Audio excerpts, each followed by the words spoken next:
구별이 안 되는 소리를 하고 있는데 진짜. 김용 그래가지고 김건희 같은 사람이 나왔잖아. 우리 그때 비대위원장처럼 이야기하면요, 우리나라는 왕하고 왕비하고 같이 뽑는 그 저기 런닝메이트 선거해야 돼요. 말 같지도 않은 소리를 하고 계셔. 지금 국민의힘의 가장 큰 문제는 지금 집안 내부부터가 지금 추스러지지가 않는다는 겁니다. 저 집은 탄핵 찬성 반대 같이 있을 수 없다니까요. 예. 그렇게 양쪽으로 다, 극우적으로 자꾸 가니까 사실 이준석 입장에서는 그들하고 손잡기가 더 어려워지는 거죠. 자기의 이미지가 극우 쪽으로 함몰되면 안 되는 거잖아요. 금방이 하늘을 찌른다는 생각이. 너는 뭔데? 직위원 판사한테 제가 묻고 싶습니다. 네. 국민의 대의기관인 국회에 제보가 들어와서 그걸 공개했는데 뒷조사라니요. 견제와 감시입니다. 저 집은 깨져야 돼요. 탄핵 찬성 반대 같이 있을 수 없다니까요. 예. 한없이가 면 정치 토크쇼 장르만 여의도 5월 20일 화요일 순서 시작하겠습니다. 반갑습니다. 정프로고요. 화요일은 굉장히 화가 많은 분들과 함께하는 시간이죠. 오늘 그래도 다른 날보다는 마이크가 조금 물리지 않기를 좀 기대하면서 다른 분의 말씀 좀 조금 들어주시는 하루가 되기를 기대하면서 한 분 한 분 소개해드리겠습니다.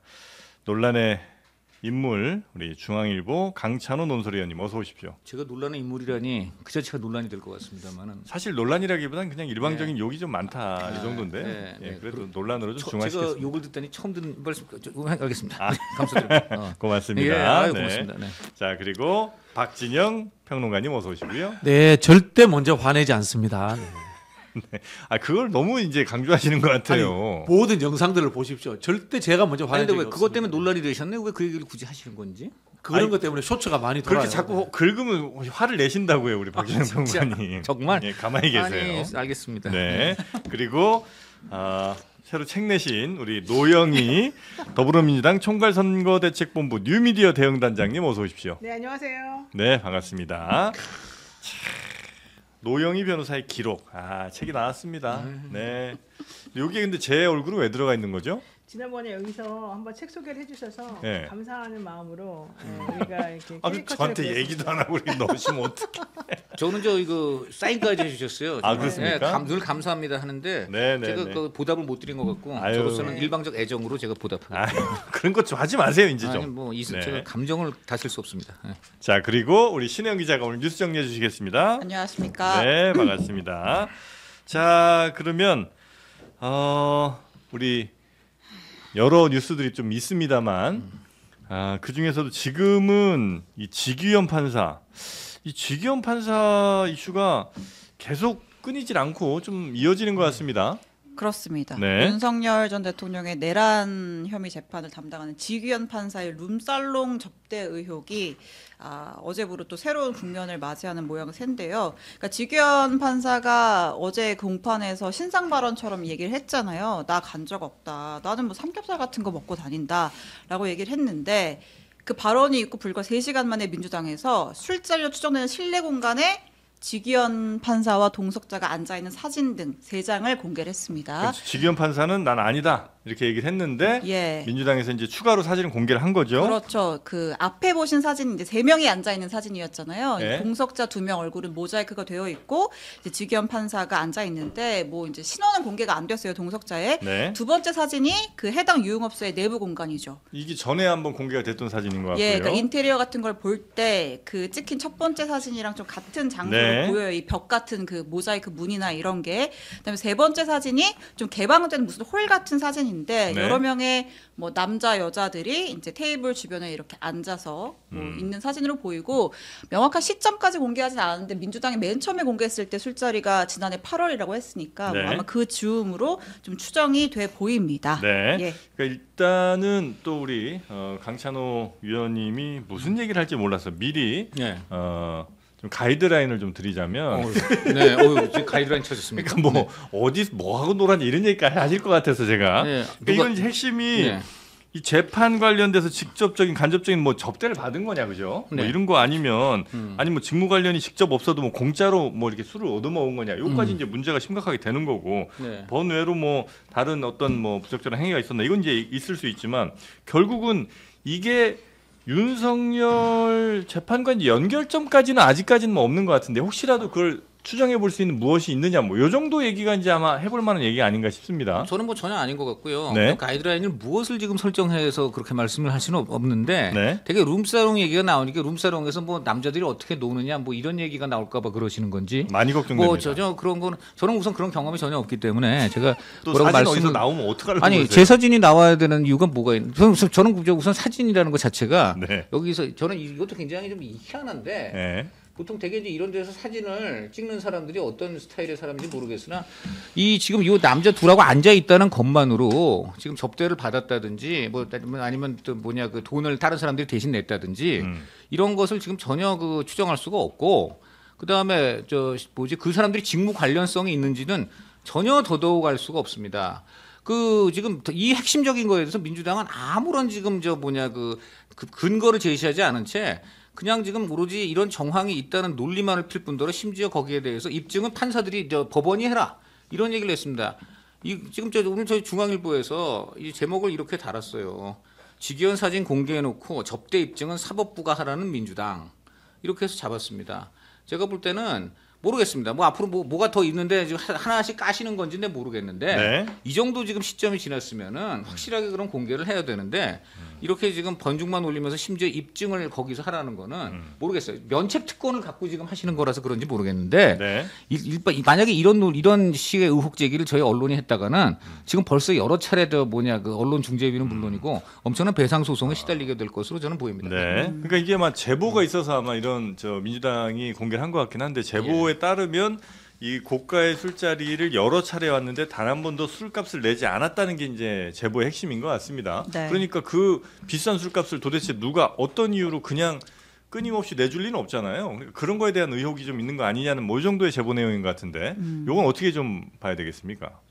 직위원 판사가 그런데 갈 생각도 안 했다라고 했는데 그런 데를 갔어요. 일단 이 사진으로서는. 네. 그렇지 않습니까?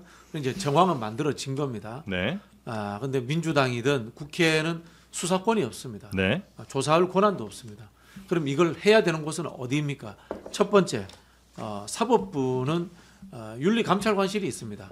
내부 감찰을 해야 되겠죠. 내부 감찰은 당연히 해야 되는 거죠. 예. 그리고 두 번째, 공수처에 고발이 됐습니다. 공수처에서 수사를 하겠다고 지금 배당을 했습니다. 네. 그리고 또 하나 빠진 곳, 언론 취재해야죠.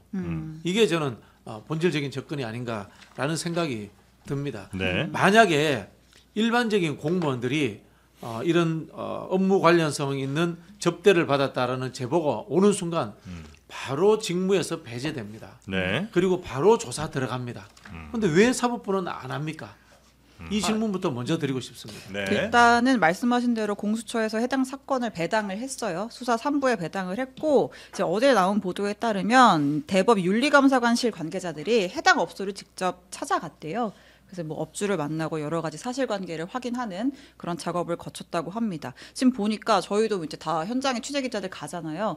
현재는 이제 간판을 내리고 문을 닫은 상태라고 해요. 네. 해당 업소가. 아니 근데 그 직위원 판사가 뭐 재판 전에 이제 이런 뭐 본인의 신상 발언을 했다는 거잖아요. 뭐 예. 그것도 매우 이례적이라고는 하던데. 네. 그러니까 삼겹살에 소주 뭐 이런 얘기는 난 굳이 꺼낼 필요도 없었던 것 같고. 그러니까 이런 곳에 갔는지 안 갔는지 혹여 갔다면 갔지만 뭐 그런 대가성 있는 접대를 받지 않았다든지 요 정도 이제 사람들이 궁금해하는 혹은 뭐 의혹 제기된 그것만 이제 명확하게 얘기하고 했으면 좋은데 굳이 뭐 삼겹살에 소맥도 사주는 사람이 없다든지 아니면 그런 곳에 가서 접대받는 걸 생각해 본 적이 없다고 얘기했거든요. 좀 말이 애매하잖아요. 그러니까 그런 곳에 안 갔다는 게 아니고 그런 곳에 가서 접대받는 걸 또 생각해 본 적이 없다.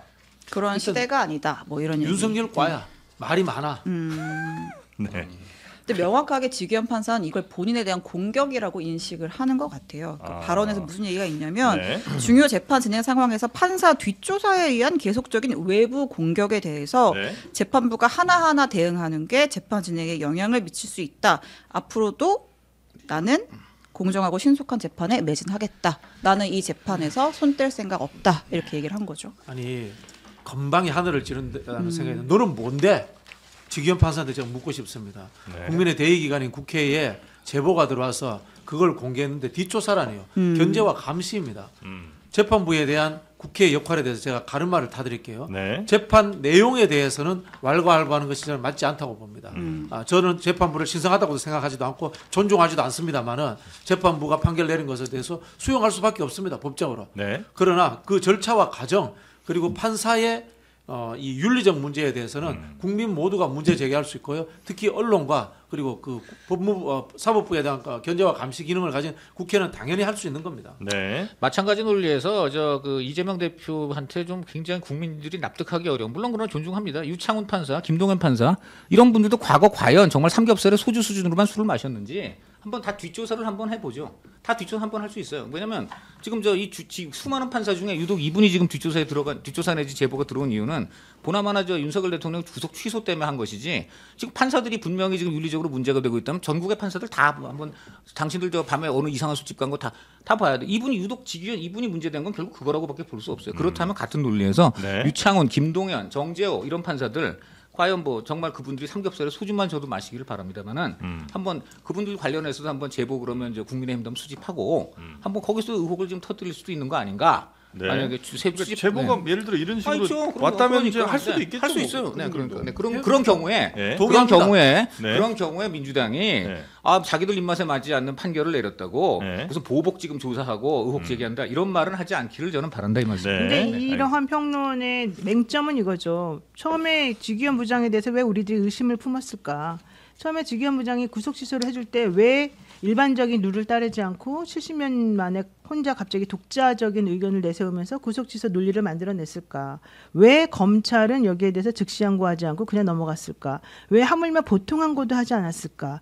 왜 지기현과 이 검찰 심의정 간에 무슨 일이 있는 것처럼 우리들에게 비춰졌을까? 그 이후에 윤석열에 대한 이 모든 종류의 형사적인 편의, 특히 피고인이 피고인석에 앉지 않고 변호사들 사이에 둘러싸여가지고 남들에게 보여지지 않는 점, 피고인임에도 불구하고 지하 주차장을 이용해서 사람들에게 공개되지 않고 법정에 들어가게 만든 점, 여러 가지 종류의 편의가 왜 이 사람에게만 유독 많이 펼쳐졌을까? 이런 것들에 대한 설명이 네. 없기 때문에 우리들이 네. 의심을 했고 네. 그 의심 때문에 이러한 종류의 여러 가지 얘기가 나오게 된 결국 거다. 보복 뒷조사라는 얘기는 의심을 그게 하려면 왜 의심에 대한 보복이에요? 얘기가 아니고 그게 왜 의심에 대하면 보복이에요? 법리적으로 따지셔야 되는데 그게 아니라 결국은 뭐 술집 가느냐 이런 쪽으로 지금 톤을 했다는 그래서 얘기죠. 거기서의 네. 내 의심과 이런 것 때문에 생긴 합리적인 추론은 네. 저 사람은 무언가 걸리는 게 있을 것이다. 무언가 네.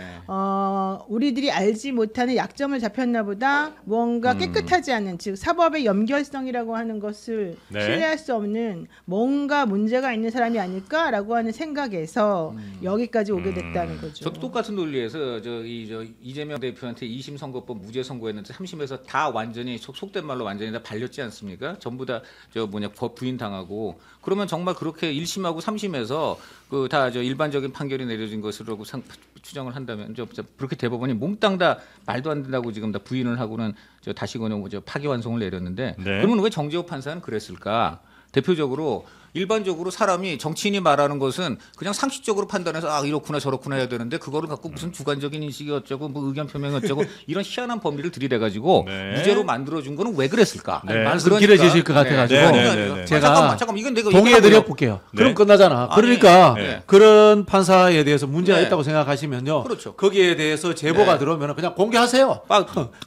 잠깐만 똑같은 맞습니다. 정말 그렇게 보고요. 그럴 경우에 민주당이 정재호 판사가 정의의 판결을 내렸는데 그게 불만 있어가지고 네. 저렇게 비겁하게 뒷조사해서 이상한 짓 알겠습니다. 한다. 이건 말아야 된다. 네. 이겁니다. 저 노영희 그러면 변호사 대법원장 같은 경우에는 왜 그렇게 전혀 그동안에 한 번도 있지 않은 방식으로 파기환송하는데 그렇게 집중하고 그렇게 속전속결했을까? 왜 그렇다면 다 강규태 연관되는 판사는 무려 일단 2년 지금만 2개월이나 끌었을까? 이야기를 제가 다 동의해 주면 아니, 정리되는 네, 알겠습니다. 이런 판결을 이런 재판을 본 적이 없어요. 지기현 1년짜리 판사 얘기 잠깐만 노영희 변호사님께서 아까 그래서 뭔가 약점을 잡혀서 그런 판단을 한 거 아니냐는 의혹이 생긴다는 말씀을 하셨잖아요. 네. 그 얘기는 결국 이런 상황들이 윤석열 혹은 뭐 그 밑에 있는 누군가에 의해서 포착이 됐고 그 약점을 잡힌 지기현이 제대로 된 판단이 아닌 다른 판단을 내렸을 수 있다는 생각을 하신다는 거예요? 그런 의심을? 식으로 지금 이상호 기자가 취재를 해서 아. 그 얘기를 한 게 있어요. 네. 그리고 저는 아까 강찬호 의원 말에 하나 동의하는 게 있어요. 예컨대 이제 처음에 이제 말씀하셨지만 민주당에서 어제 공개한 사진 있잖아요. 네. 이 3명의 남성이 같이 찍은 사진. 한 명은 직위원 부장으로 보이고 2명은 잘 모르겠지만 예. 이 사진만으로는 직접적으로 직위원 부장이 접대를 받았다라든가 접대를 받아서 판결을 이상하게 했다든가에 대한 직접 증거가 하나도 안 돼요. 네. 네. 그렇기 때문에 이것만 가지고는 부족한 건 사실이에요. 예. 근데 이제 이걸 내놓은 이유는 지금 룸살롱 접대받았다라고 생각하는 그 룸살롱의 내부와 사실은 이 세 분이 찍은 이 공간이 같다라고 하는 걸 보여주기 위해서였단 말이죠. 그런데 직위원 부장은 어제 얘기하기를 나는 삼겹살에 소주 먹는 사람이지 이런 데 가는 사람이 아니다라고 했단 말이야. 그럼 그 말에 대한 반박으로 너는 근데 룸살롱에서 찍은 사진이 있네. 이제 이걸 얘기한 거잖아요. 그러면 여기서 입증이 된 건 이거예요. 당신이 뭔가 뭐 약점이 잡혀가지고 누군가하고 접대를 받아서 판결을 그렇게 이상하게 했다. 이건 모르겠고 그런 내용에 대한 것이 아니고 네. 당신이 뭐 룸사롱이나 이런 데서 접대 안 받았고 거기 안 갔다 접대는 빼고 룸사롱 같은데 안 갔다라고 하는 그 말은 일단은 틀렸네. 여기까지는 되는 거예요. 일단 룸사롱이 아니고 단란주점이고요. 룸사롱이나 업체가- 단란주점이 되는 다르죠. 엄청 다르죠. 룸사롱은 다 밀폐된 방밖에 없는 곳이고 그 접대 여성이 나와가지고는 뭐 이제 그런 거고 룸사저 뭐냐 그 단란주점 왜 그렇게 웃으세요? 그 저 뭐죠? 가보셨는가? 거기 못 아니면- 가봤어요. 저는 저도 가봤어요. 모르고 아니, 저는 여기에 가봤어요. 그렇게 나오니까 제가 얘기를 드리는 저는 거예요. 가봤어요. 세 분 중에 저는- 뭐예요? 나만 가봤어요. 아니, 저는 그러니까. 단란주점도 가봤고 잠깐만. 룸사롱도 아니, 가봤고 그러니까. 보도방이라는 데를 이용한 것도 봤고 제가 직접 그렇게 언니 죄송합니다. 보도와 취재는 저의 영역입니다. 그런 여성분들이 나오는 곳을 가봤고 네, 네. 실제 아, 그런 예, 예, 그거 뭐, 식으로 오면 안 우리 저 되니까 변호사님은 접대 안 받으셨겠죠? 여성 네. 접객분이 네. 실질적으로 있으면 안 되는 공간에 여성 네. 접객분이 와서 계시는 것도 봤고 네. 저는 제가 직접 경험한 바가 많아요. 그래서 얘기는 일단 거예요. 해당 이거- 업소의 얘기만 하면 네. 해당 네. 업소는 그러니까 지금은 이제 직위원 판사 갔을 걸로 추정되는 지난해 8월이라는 상호명은 바뀌었는데 네. 어쨌든 업종 자체는 단란주점으로 그럼요. 등록이 아니, 됐대요. 근데 이제 뭐 이제 그쪽에서는 실제로 유흥주점으로 등록을 할 경우에는 뭐 세금 까다롭고 때문에 그래요, 세금 세금. 문제가 있어서 단란주점으로 눈속임을 하는 경우도 있다고 하니 아. 실제로 그 업소가 어떠한 용도로 중요치 사용됐는지는 뭐 않다고 알아봐야 봅니다. 되는데 네. 그렇죠. 업체나 업종은 중요치 예. 않다고 보고 사건 관계자로부터 접대를 받았느냐 그렇죠. 하는 부분. 그게 그리고 그렇죠. 돈을 누가 냈는지 작년 등록자가 8월이라는 시점이 누구였는지. 전혀 그런데 연관이 간 적이 없어요. 없는데 예. 그런데 가는 사람이 아니라고 했는데 갔다는 사진이 나왔다는 거. 예. 여기서부터 출발돼야 되는 거고요. 근데 이게 과연 제가 정말 이- 맞는지도 잠시만요. 궁금해요. 네. 뭐 제가 이 논란에 네. 이런 지적을 하고 싶어요. 우리 민주주의라고 하는 것은 일단은 의심하는 겁니다. 예. 예를 들자면 국민 대다수는 직위원이 윤석열을 왜 탈출시켜 줬을까 의심하는 겁니다. 반대로 강찬호 의원님과 같은 우파적 사고를 가진 분들은 이재명은 왜 무죄가 나왔을까 의심하는 겁니다. 그러면 여기에 대해서 국민들이 제보를 하면요, 그걸 가지고 공적 기관들은 수사를 한다거나 조사를 해야 될 의무가 존재하는 겁니다. 그걸 해야 되는 거예요. 그 의심이 합리적이라면. 의심이 합리적이에요. 왜냐하면 네. 그런데 갈 생각도 없다고 했는데 그런데 갔단 말이야. 네. 장소가 나왔단 말이야. 그런 부분이 있는 거고요. 그리고 이제 제가 또 이제 강 의원님께 하나 좀 말씀드릴게요. 여기에서 함부로 뒷조사라는 표현을 쓰면 안 돼요. 이거 잘못하시면 정치인 아니니까 다행이지만은 잘못하면 이게 명예훼손이나 허위사실이 될 수 있어요. 뒷조사는 아니고 제보가 온 것을 이야기한 거다라고 네. 이렇게 정확하게 좀 말씀을 해주시는 게 예를 좋을 것 법원이나 같고요. 지점판사 편드는 분들은 그래서 주장이라고 제가 말씀드린 게 네. 왜냐하면 노영희 변호사나 우리 강 의원님의 논쟁을 제가 잠재우려고 하는 거예요. 말씀드린 것처럼 제보가 있으면은 누구 어느 쪽이든지 간에 다 조사하고 수사하는 것은 국가기관의 공공의 의무이다. 그리고 이 사법부는 자기들이 해당된다면은 자체 감찰하는 기관이 있기 때문에 무조건 감찰을 해야 된다. 근데 왜 제대로 안 하느냐? 이 말씀을 제가 딱 정리해서 좀 끝낼게요. 네, 끝. 그리고 별로 뭐 깔끔한 끝은 아니지만. 아, 근데 이 사안의 핵심은 딱 두 개잖아요. 딱 두 개잖아요. 그러니까 직위원이라고 하는 공직자가 판사가 접대를 받았느냐. 그건 모른다. 예, 네, 그건 모른다. 모른답니다. 그러면 뭐 모른다예요? 그 모른다죠. 파악해달라는 지금 거예요. 조사해봐야 네, 한다. 조사해봐야죠. 직무 관- 모르죠. 그 동석자가 민주당에서 설명하기로는 직무 관련자로 강한 의심이 된다라고 하면서 이제 네, 그간 네, 브리핑을 하면서 예를 든 게 뭐 그거는- 검사, 변호사 혹은 기업인이었잖아요. 그럼 이제 어쨌든 제보를 받을 때 현직 판사에 대한 제보를 받는 경우에는 굉장히 크로스 체킹도 그럼요. 하고 많이 하잖아요. 하죠. 많이 하죠. 그럼 이 당연히 하죠. 동석자에 대해서 민주당은 정확히 알고 있어요. 알고 있다고 저는 알아요. 알고 있고 네. 그럼 이제 앞으로 근데 또 여러 그거를- 가지 대응이나 수사 상황에 네. 따라서 더 그렇죠. 공개를 할 수도 네. 있고 하는 거고 네, 두 왜냐하면 번- 네. 함부로 이 법원이나 이런 쪽에다가 지금 현재 재판받고 있는 이 상황에서 재판하는 상황에서 함부로 예. 민주당도 할 수가 없어요. 예. 그러니까 먼저 이 법원 행정처에서 스스로 판단할 수 있도록 하는 거죠. 예. 근데 이게 계속 시간이 좀 길어질 수 있잖아요. 차라리 지금도 재판이 진행 중이니까 빨리 논란을 좀 끝내려면 민주당이 확보한 결정적인 증거 같은 게 만약에 있다면 뭐 법원 행정처가 이거는 법원에 됐든 제출해야 되겠죠. 예, 그러니까 그런 것들 하는 게 공개는 안 국민의당이 하더라도. 그동안 저 이재명 대표 재판 그 지연 전술을 이렇게 볼 때 네. 재판이란 건 얼마든지 늦어져도 좋다고 하는 집단으로 저는 보이거든요. 그러니까 저 선거법만 해도요 1년으로 끝날 게 지금 2년 몇 개월 걸렸습니까? 그러니까 저는 제가 볼 때는 재판이 늘어지는 거는 민주당 입장에서 전혀 제가 볼 때는 그 고려 대상이 아닌 것 같고 저는 이렇게 봐요. 지금 뭐 다 중요한 건데 간단하게 말해서 이 사람들이 누구냐 그리고 더군다나 작년 8월이라고 했으면은 지금 윤석열 대통령 재판하고 아무 관계도 없어요. 그 당시 윤석열 대통령이 뭐 기소되고 재판받는 상황도 아니에요. 마치 그것은 뭐 조만간 이 사람이 계엄을 할 것이고 법정에 쓰게 될 것이다 예측을 했나? 그렇지는 않을 것이고 그렇다면 이 시점에서 우선 만난 것 자체가 왜 그 8월 달이라는 게 의미가 과연 지금 재판하고 무슨 관계가 있는지부터 규명해야 될 것이고 두 번째는 우리 노영희 변호사가 너무 잘 지적하셨습니다. 단지 이 두 사람이 앉아 있다는 것만으로 아니고 네. 이 사람의 저 신분이 무엇이고 관계가 무엇이냐 돈이 어떻게 되느냐 이런 걸 따지면 되겠다 봅니다. 네, 알겠습니다. 근데 예. 이제 의심하는 쪽에서는 네. 이 접대 자체가 윤석열과 직접 관련이 있는 게 아니고 네. 이런 이제 부적절한 처신들이 이제 나중에 혹시 윤석열이나 아니면 뭐 윤석열과 관련된 이런 사람들에게 포착이 돼서 그걸로 이제 연결고리가 될 수 협박을 좀 있다. 받은 거 아니냐 이제 이런 식으로 아마 하시는 것 같습니다. 저는 그렇게 네. 뚝 떨어지고 있는 그 윤석열 대통령 쪽에서 네. 판사한테 이렇게 협박을 할 수 있는지 그뭐 궁금합니다. 자꾸 추정하지 마시고요. 그런 게 아니라 민주당도 법관들이 추정했는데. 이런 이야기를 합니다. 네. 법률과 양심에 따라서 판결한다고 하거든요. 물론 이 양심이라는 게 제가 알기로는 법률적 양심으로 알고 있습니다만 네. 거기에는 사회적 소양이라든가 그분이 가지고 있는 도덕성 이런 것들이 종합적으로 포함되어 있습니다. 네. 이런 사람에게 국가의 중대 사인 재판을 맡길 수 있느냐라는 측면에서의 문제제기는 충분히 되는 거고요. 통상적으로 공직사회에서 이런 일들이 벌어진다면 제가 말씀드렸듯이 직위에서 배제되고 다른 사람이 이 업무를 대신하게 됩니다. 그런데 왜 사법부는 안 하느냐? 라는 이야기를 문제 제기하고 이렇게 있는 겁니다. 엉성한 제보만으로 직무정지시키면은 판사들 대부분 다 직무정지가 저는 자, 될 다시 한번 제보를 말씀드립니다. 이러한 엉성한 네. 제보가 들어오더라도요. 네. 문제의 개연성이 있으면은 내부에서는 감찰을 하게 돼 있고 뭐 감찰을 수사기관에서는 하는 거죠. 수사를 하게 네. 돼 있습니다. 네. 그걸 왜 안 하느냐 이야기까지 제가 또 네. 드리는 거예요. 직무정지는 알겠습니다. 좀 심한 것 같고 뭐 수사나 감찰은 뭐 해도 된다고 네. 봅니다. 지금 뭐 이제 그럴 제보를 수도 있고요. 검증하는 절차가 시작이 네, 됐죠. 그러니까. 아까 말씀드린 네. 대로 대법에서 윤리검찰관실에서 현장 조사했고 네. 공수처에 고발 들어왔으니까 배당까지 했어요. 그럼 이제 제보의 내용이 밝혀지겠죠. 이제 결과를 두고 얘기를 지켜보면 하면 될 것 됩니다. 예. 같습니다. 네. 자 이제 대선 넘어갈까요? 얘기를 좀 넘어갈까요? 네, 그렇습니다. 자, 이재명 후보가 진짜 빅텐트를 좀 치고 있는 모양새요. 일단은 국민의힘 김상욱 의원이 탈당을 해서 넘어왔죠. 5.18에 지지 선언도 했고, 그다음 개혁신당 인사들이 자꾸 넘어가요. 우리 김용남 의원이 넘어갔고, 이어서 허은하 전 대표도 이재명 후보 지지 선언을 했습니다. 네. 관련 발언 들어볼까요? 찢어진 가짜 빅텐트에 몰려가가지고 고생하는 사람 혹시 있을까 싶어서 그런데 진짜 빅텐트 민주당으로 오십시오. 우리는 그걸 지금 개헌연대로 통해서 거대한 빅텐트를 치려고 하는데 민주당에 한 명씩 들어가는 그런 식의 유권자 4,300만 명 중에 한 명이라고 하는 것은 거의 비닐우산 수준이고. 네.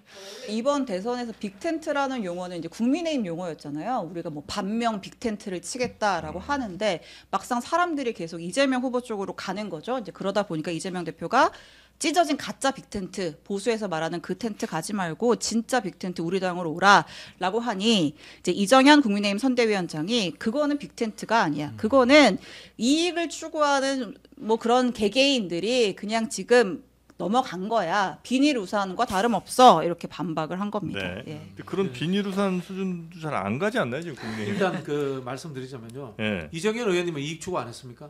그런 이야기 아하. 하시면 안 돼요. 정치하는 정치인들이 다 공익만 추구합니까? 제가 봤을 때 절반의 마음은 최소한 이익 추구하고 있습니다. 그런 이야기는 정치의 본질을 흐리는 이야기고 네. 그런 비판을 하지 마시고요. 정치가 발전을 하려면은 다양한 색깔들이 모여야 됩니다. 정치적 동종교배라든가 또는 이 같은 유전자들끼리만 모이면요 유전적 퇴행이 옵니다. 생각이 섞이고 사람이 섞여야지 나라도 발전하고 정치도 발전합니다. 네. 그런 측면에서 저는 뭐 양당이 다 빅텐트든 무슨 텐트든 텐트를 치려고 하는 의도가 있는 것 자체에 대해서는 굉장히 잘하고 있다는 칭찬을 드리고 싶고요. 네. 민주당 입장에서는 이게 또 대세론이 되다 보니까 그 이정현 그 위원장님 말씀처럼 이익을 보고 오는 사람도 있습니다. 원래 정치가 그런 겁니다. 그게 대세론이다. 이런 말씀을 드리고 싶고요. 저는 허은하 의원이나 김용남 의원 등 이준석 정당 계열에서 오는 분들의 굉장히 좀 의미가 있다고 보는데요. 네. 아까 말씀 대세론적 측면도 있지만 한편으로 보면 이준석 그 대표의 양두구육 정치에 질렸다. 그래서 오는 것이 아닌가 이런 이야기들을 그분들이 많이 하세요. 그래서 개혁신당 쪽에서 넘어간 사람들을 좀 더 의미 있게 보고 계신다. 의미 있게 보고 있습니다. 네. 그러니까 어제 허은하 대표가 그 얘기를 했죠. 국민의힘도 개혁신당도 가짜 개혁을 내세운 가짜 보수였다. 뺄셈 정치에서 벗어나 덧셈 정치하는 이재명을 지지하겠다. 뭐 이런 얘기를 현장에서 했습니다. 네. 근데 이제 아마 유권자분들로서는 이렇게 당적이 이렇게 자꾸 바뀌는 특히 뭐 김상국 의원이 이제 처음이라고 하지만 허은하라든지 뭐 김용남 뭐 이런 분들이 이제 당적이 한 2번 이상 이제 바뀌잖아요. 제가 거기서도 말씀드릴게요. 예. 허은하 김용남 괜찮아요. 문제는 오히려 민주당 있다가 나갔다 들어온 사람이 문제인 거예요. 이현주 비판 대표, 드리자면. 이현주 의원 말씀하시는 것 같아요. 근데 아니, 뭐 이현주 의원은 네. 이야기 안 하는데 왜 얘기를 안 합니까? 그분이잖아. 예를 들면은 네. 다른 색깔에 있던 사람들은 생각이 바뀌어서 올 수 있는 겁니다. 아. 올 수 있는 거고 그런 사람들은 사람 네. 생각이 바뀌잖아요. 네. 그러고 이제 다양한 색깔들을 모으니까 의미가 있는데 음. 있다가 나갔다 오는 사람들은 사실은 좀 문제 있죠. 그럼 정말 묻고 싶습니다. 그런 저한테 묻지 마세요. 아니 전화 왔다 갔다 하는 사람. 잠깐만. 아니 이현주 의원이 거기 해당되지 않습니까? 제가 김민상이 된다는 느낌인데 민상이 된 느낌이네. 그저 말씀을 해드리면 궁금해서 여쭙습니다. 아니 예. 윤석열 이현주. 치아가 워낙 뭐 버틸 수 없으니까 돌아온 거죠. 이현주. 그러면 이현주 그러면 또 민주당 나갔다가 들어온 사람 이해한다는 하여튼 얘기잖아요. 당적 그러면. 옮기는 거 있을 수 그런 이야기 안 있지만 했잖아요. 나머지 민주당에 있다가 네. 나갔다 다시 들어온 그러니까. 사람들은 조금 별로 표에 도움이 안 돼. 네, 도움 안 된다. 제가 한 가지 말씀드리면 허은하 의원의 어록을 이현주 보면 윤석열하고 잘 싸우다 들어왔으니까. 이재명 후보는 비천한 집안이라 주변을 뒤지면 더러운 게 많이 나온다. 형님 부부에 대한 폭언, 조폭 변호, 조폭 변호, 조카살인 변호 등 이게 다 이 후보 출신 갖고서 뭐 본인은 지금 뭐 어렵다 그러는데 다 허은하 전 무관하고 대표 얘기인가요? 그래서 그러니까 지금 이 얘기를 누가 했냐면 바로 허은하 의원이 국민의힘 개혁신당 시절에 대표 시절에 국민의힘 대변인이었죠. 시절에 예. 이렇게 얘기를 했습니다. 아니 그러면 이런 칭찬하는 그러니까 사람 데리고 오면은 맨날 용비어천가 많은 간신배들 데리고 온다고 비판할 거잖아요. 그래 제가 말씀드린 거죠. 연대는 칭찬하는 사람이 아니고 욕하던 사람하고 다른 사람하고 하는 거예요. 일단 제가 그게 연대고 예. 통합인 네. 거예요. 네. 그럼 이거 정치의 어쨌든 본질이- 허은하 의원 전 의원은 이 부분에 대해서 자기 입으로 한 말이니까 이 여기에 대한 입장을 좀 국민들이 물어볼 의미 네. 같이 근데 이유가 있다고 국민의힘 봅니다. 쪽에는 지금 사람들이 이렇게 막 모인다는 느낌은 별로 안 들긴 합니다. 물론 이제 국민의힘에서 지금 여러 가지로 그 경선이라든가 그랬지만은 예. 뭐 어쨌든간에 지금 홍준표 저는 뭐 사실 홍준표 전 시장의 경우는 네. 오나 안 오나 의미가 별로 없다고 생각하지만은 어쨌든 지금 하와이까지 가서 네. 그 설득을 해서 지금 일단 뭐 민주당은 지지 안 하겠다까지 끌어내는 등 그게 그 비행기 네. 이렇게 타고 가서 네. 설득할 일인가 싶기도 해요. 저도 사실 저도. 그래요. 저도 사실 저는 홍준표 전 시장은 네. 상당히 그 민주당에 많은 기여를 하신 분이고 제가 여러 번 그래요. 민주당 표는 홍준표가 준표가 좀 있다고. 그거 좀 그렇거든요. 그러면 알겠습니다. 잠깐만요. 질문 하나 할게요. 예, 네. 그러면 강찬원 논설위원은 지금 국민의힘을 지지하는 거예요? 저 지지하는 거 아닙니다. 그럼 뭐 상황이 어떤 걸 어떤 걸 지지하는 우리 거예요? 노영희 변호사님 네. 말씀도 계속 들어보면 네. 누가 봐도 지금 민주당을 너무나 확실하게 지지하는 네, 저는 분 민주당을 같다. 확실히 지지하고 저는 있어요. 민주당이에요, 민주당 네. 저분은. 저는 민주당을 소속이시죠? 지지하고 있어요. 그러시군요. 네, 네. 알겠습니다. 근데 네. 어쨌든 본인은 국민의힘을 정치부터 지지하는 건 지지하는 건 아니고요. 아니에요? 네, 저는 그러면 저는 약간 이해할 수 없는 행태. 예를 들어 대표적으로 비천한 집안이고 주변 뒤지면 더러운 게 많이 나오는 사람한테 그 허은하 의원의 전 의원의 입장이 지금 궁금하다. 뭐 이런 그러니까 거 물어봐서 허은하 그러는데. 의원의 보세요. 입장은 네, 그렇고 그래서 지금 저 제 시청자들한테 그게 질문은 말씀드려요. 네. 어쨌든 본인은 국민의힘 당원도 아니고 국민의힘을 지지하는 것도 아니고 예, 네. 그러면 이 상황에서 본인이 추구하는 가치나 정치 지향점은 뭐예요? 기자한테는 강찬호 논설위원회 네, 추가하면 네, 잠깐만요. 논설위원. 그럼 봐야 되나, 우리가? 그거는 궁금하지 않은데. 아, 나 궁금하잖아요. 궁금해. 네. 왜냐하면 제가 볼 때는 그 애정이 이분이- 과해서 에이, 저한테 그러지 아니 물어보시는 그만하시고. 어쨌든 얘기를 해보세요. 네? 대답. 저는 얘기할 이유가 없다고 봐요. 지금 두 분이 관심도 없다고 하셨어요. 궁금하지 않다고 했습니다. 시청자들을 위해서. 개인적인 뭐 네. 추구하신 건 있을 수 아니, 있지만 근데 이게 왜냐하면 네. 노변에 기자분들 그 질문을 얘기를 이해하는 게 네. 토론 스타일이 워낙 독특하거든. 네. 주제는 아니, 이야기하고 그러니까 그러면- 다른 이야기하고 이러니까. 그러면 아니죠. 그럼 민주당은 계속해서 공격하고 맨날 일관적으로 국민의힘만 제가 칭송한 민주당 이유는 공격한 뭐예요? 민주당이 잘한 건 잘했다고 했고요. 참 그러니까 이 제가 말하는 게 기분이 나쁘면 그냥 기분이 아니 기분 나쁘다고 나쁘면 하시면 이해가 안 돼서 그러는 아, 거예요. 왜 제가- 그러는지 제가 기분은 예, 하나도 싸우지 말씀드릴게요. 않습니다. 네. 자, 아니, 기분이 안 않다고 나빠요. 하니까 기분이 저 안 넘어가기 나쁘고 전- 제 네. 질문은 자, 우선 왜 이런 스탠스를 취할까가 궁금해서 그런 거예요. 그거는 네. 저 뭐냐, 우리 이 따로 강찬호 얘기하셔야 논설위원회 될 것 스탠스가 같아요. 너무 궁금하다. 뭐 왜 그런지 잘 그러니까 모르겠어요. 모르겠습니다만 네. 아마도 조금 더 뭐 보수적인 시각이 더 있으실 수는 있겠죠. 뭐 저는 그것까지 제가 뭐 보수적인 보수의 사람이라? 시각이보다 그냥 잡다한 시각이십니다. 여러 가지 이야기를 막 섞어서 그러니까 나는 이야기하니까 정신이 보수인 것 없어. 같지도 네, 않아. 우선 저 네. 뭐냐 이 부분은 네. 가장 간단한 거는 시청자들께서 관심이 없으시다는 것입니다. 또 여기 지금 아닌데 진행자와 여기- 제작자 여기 기분- 막강한 우리 제작자께서 여기에 관심 넘어가시라고 많다고 했어요. 나오는데? 자, 넘어갑시다. 관심 자. 많다고 나오는데. 네. 정말요? 네. 자 그리고 어쨌든 네. 누가 이재명 후보를 지지 선언했냐? 박사모가 박사모 지지 박근혜 선언을 전 했습니다. 대통령. 야. 박근혜 전 대통령의 지지 예. 모임 일원들이 꽤 이제 여러 가지가 모였더라고요. 단체가 박근혜 서포터즈, 자유 대한민국 지키기 운동본부, 정치개혁연대, 책임당연 경기북부본부 뭐 7개 단체가 민주당 당사에서 이재명 후보를 지지합니다. 선언을 했다. 네. 저는 저분들이 나중에 보수적 입장에서 이재명 정부가 탄생했을 때 비판해도 된다고 봐요. 다만 지금은 내란 종식인 거고 대한민국 역사상 있어서는 안 될 최악의 대통령 윤석열 정권을 완벽하게 종식시킨다는 부분에서는 다 동의하시는 분들이거든요. 네. 저는 이게 현재의 시대 상황이라고 봅니다. 알겠습니다. 그 이재명 후보 유세할 때 이제 방탄 유리막 들어가서 하잖아요. 이제 뭐 테러 위협이나 여러 가지 제보가 있었기 때문에 이거 현장 반응들이 좀 어떻다고 하나요? 방탄 유리를 예. 바라보는 아무래도 보신 분 입장에서는 약간의 뭐 조금 생소하죠. 네, 생소하고 생소한데 고추장스럽긴 대부분 하겠는데. 이해를 하시는 것 같아요. 예. 워낙 그런 제보들도 예. 많고 부산에서 이 커트칼에 의해 가지고 예. 테러도 당한 적이 있기 때문에 이해하는 것 같아요. 네. 결국은 이재명이라는 도구를 가지고 정권 교체를 하는 부분이기 때문에 이재명이 안전해야 되잖아요. 자, 근데 저는 한 가지 궁금한 게 있습니다. 예. 그 무슨 암살 제보, 뭐 테러 제보를 많이 받았다는데 네. 왜 그걸 고발을 하고 수사 의뢰를 안 하는지 했어요. 어디 했나요? 했어요. 누가 일곱 건 민주당에서 했어요. 민주당에서 민주당에서 했나요? 했어요. 민주당에서 네, 했나요? 그리고 검찰이 그때요. 하나 네. 넘어갔어요. 그 부분은 제가 그럼 사과를 드리겠습니다. 그건 제가 사과드릴게요. 왜냐하면 제가 어제까지 취재한 바에 따르면 그게 안 보인다는 얘기들을 많이 들었어요. 근데 만약 7건 했다면 그건 네. 제가 인정하겠습니다. 알겠습니다. 예. 빠른 사과 감사합니다. 자, 그리고 사과는 이래요. 지지율도 한번 좀 살펴볼까요, 지금? 예, 어제 리얼미터 조사가 있었는데요. 이게 토론회 전에 한 거라서 네. 그거 효과는 반영이 좀 안 됐다고 보지만 어쨌든 좀 눈에 띌 만한 게 TK에서 TK 하면 보통 이제 보수의 텃밭이라고 하는데 이재명 후보의 지지율이 직전 조사 대비 8.2% 포인트가 올랐습니다. 대구 경북에서 난리 났네. 디비졌네. 한 주 만에 8.2% 포인트면 굉장히 높은 수치인데 네. 그래서 실제로 보니까 이재명 43.5, 김문수 44.9% 그러니까 오차 범위 내에 접전 상황이 됐습니다. TK에서. 사실 대구 경북에서 민주당 후보가 이렇게 선전하기가 선전하기가 쉽지가 않을 텐데 그죠? 아마 제 말씀을 잘 들으셔서 그런 것 같아요. 누가요? 이재명 후보가. 어떤 말씀이었죠? 제가 그런 이야기를 하고 다녔습니다. 증세 안 한다. 네. 그다음에 복수 안 한다. 아. 그다음에 국민적 동의 없는 남북 관계에 급진전 안 한다. 그 약속을 하라고 하셨었죠? 아니, 했는데 약속을 안 하시더라고요. 그거 위험해요. 근데 이제 네. 제가 TK 출신 아닙니까? 예. TK 출신들이 국민의힘을 좋아하는 게 아니고 민주당을 별로 안 좋아해요. 민주당을 왜 안 좋아하냐라고 제가 물어보니까 이 이야기를 하시더라고요. 방금 세 가지. 네, 방금 세 가지 이야기를 하더라고요. 그래서 제가 이제 정리해서 말씀을 드렸는데 이게 결국은 한국 사회가 그 나쁜 정치인들에 의한 지역주의 구도에 의해서 우리가 이제 이 극한 대립처럼 된 거지. 네. 사실은 한국 사회가 진보 보수의 대립이 심하지 않았어요. 그런 부분들이 이재명 대표가 중도화 전략, 중도 보수다 이런 이야기하면서 이게 좀 풀어지고 있지 않느냐라는 측면에서 굉장히 저는 좀 의미 있게 보고 있습니다. 네.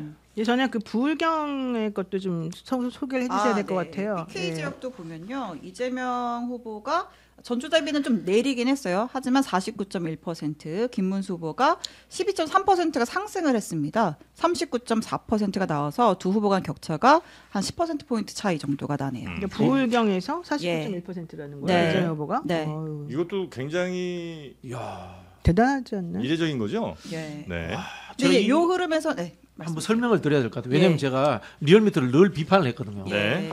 리얼미터에서 하는 방식이 무선 RDD거든요. 네. 그리고 ARS거든요. 이거는 여론조사 정통 기법하고 완전 위배되는 거예요. 근데 늘 맞춰. 그래서 이택수 대표가 대단하다는 생각이 드는데 네. 그 이유 중에 하나가 꾸준히 이 여론조사를 뭐랄까 똑같은 방법으로 돌리면서 경향성을 만들어 왔기 때문에 이런 결과를 내지 않나.